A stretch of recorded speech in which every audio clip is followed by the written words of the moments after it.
It's Shawana Stevens with the Well Network, and this is the Lifin Podcast, because you know life be lifin'. Hey y'all.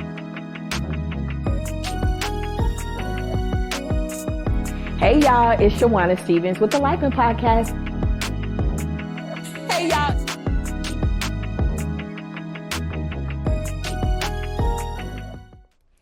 Hey y'all, it's Shawana Stevens with the Lifin Podcast. Today we're going to talk about fake friends. All right, so fake friends for me, because I want to first start off by saying what I identify them as. Typically, if I call someone a fake friend or if I identify someone as a fake friend, it's usually we say that we are friends, but I don't feel the connection. I say that we are friends, but I don't feel like when I'm celebrating myself or when there's something worthy of being celebrated in my life, I just don't feel that you celebrating with me.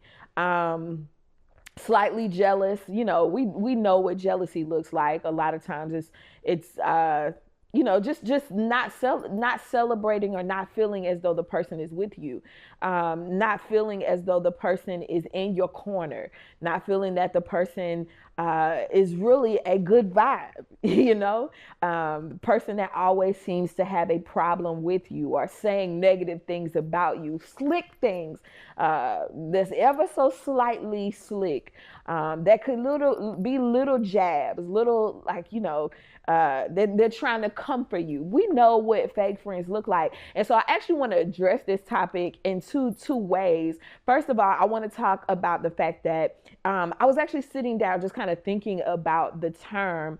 And as I was thinking about the term, I thought about the fact that a lot of times when I am considering someone and whether they are a fake friend, I usually start going off on a little tangent in my mind and trying to figure out where all of this comes from. You know, where does their disposition seem to come from? And when I trace it back, it seems as though those individuals are silently dealing or struggling with something, right?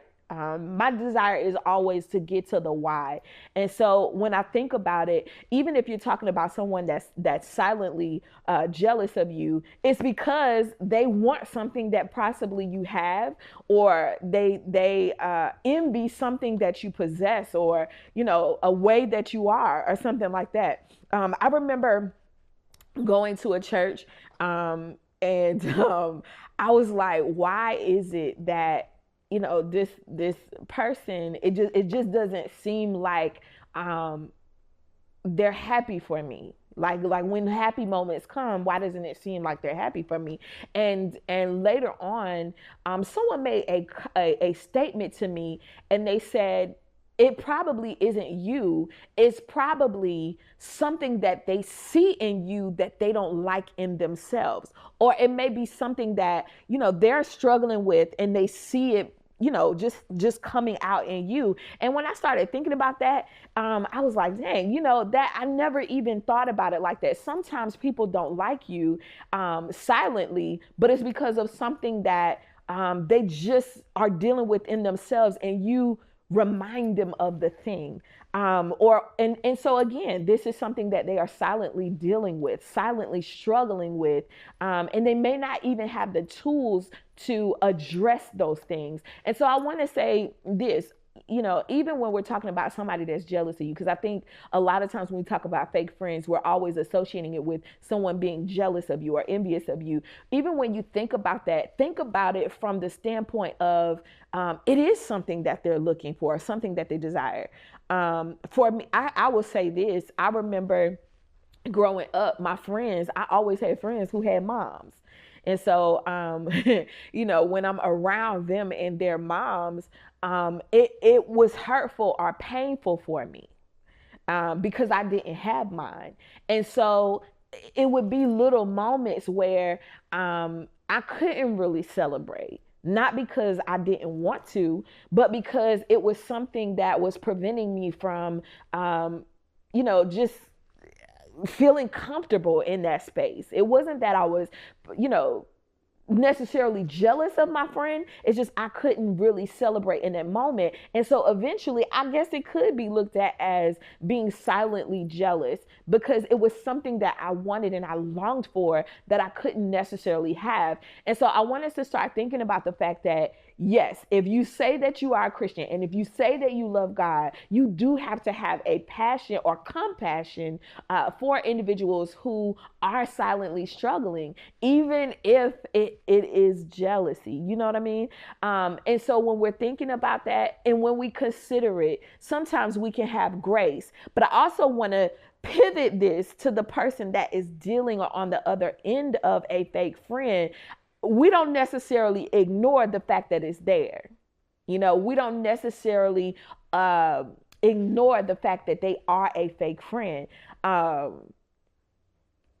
Number one, and my mind goes to Samson in the Bible, because Delilah legit was a fake friend, right? And because he ignored, she was there as his demise. And so we don't necessarily ignore it. We can't ignore it. Sometimes God allows us to see things and see people so that we can move or adjust. And a lot of times, and I know for myself, sometimes I can see it, but I don't necessarily make the right adjustments. Sometimes I continue moving along and pray God protect me, and that ain't it. Sometimes you have to see it and make the necessary adjustments, and that's always in order. God gives us wisdom. So I want to say we don't ignore it, but we have grace, and grace has to do with our heart condition concerning the thing. So I'm not necessarily mad at you because you're jealous. I just see you for who you are. So now I got to move a little bit different just because I know who you are. But the other side of that is I want to talk to the person who is the fake friend. You may not even know you the fake friend. So can I take a moment to tell you? Okay, so if you are a fake friend, you know this person, let's just say for myself, if you didn't know, I've never graduated from college.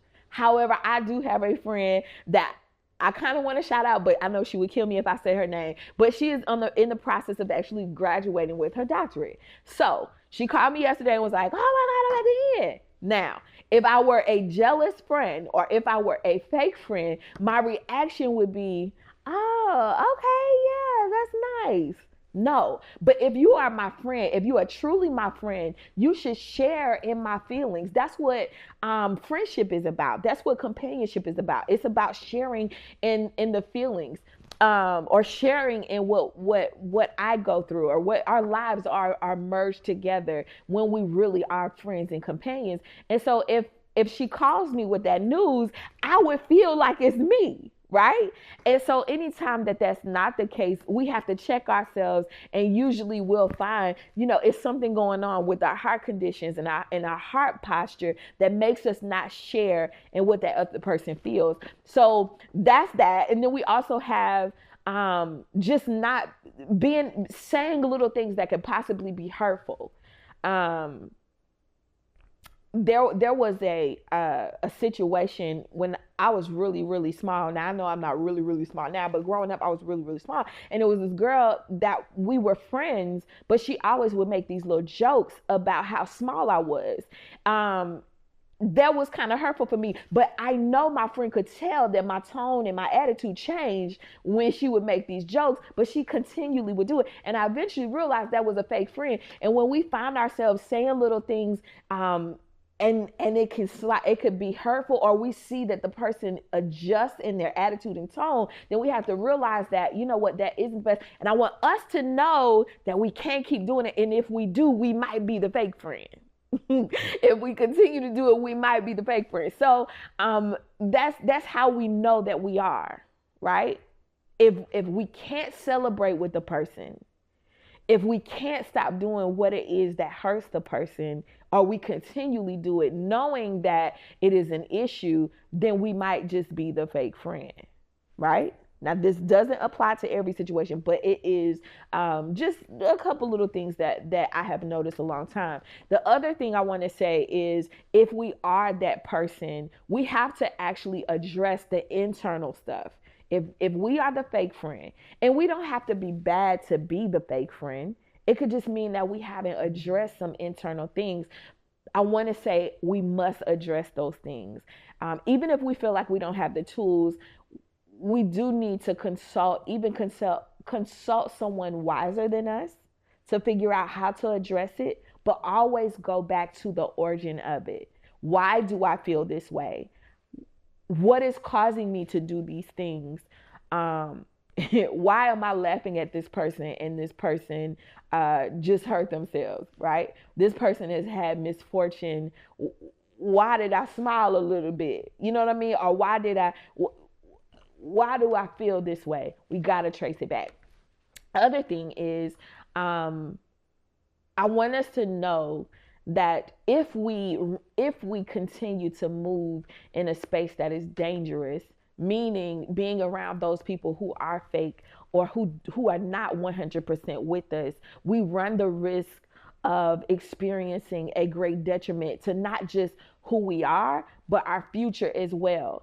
Going back to Samson, he couldn't be who he was supposed to be completely in the earth because he was killed. And a lot of times, and I will say this, I have had fake friends, and my fake friends changed my personality or changed who I was.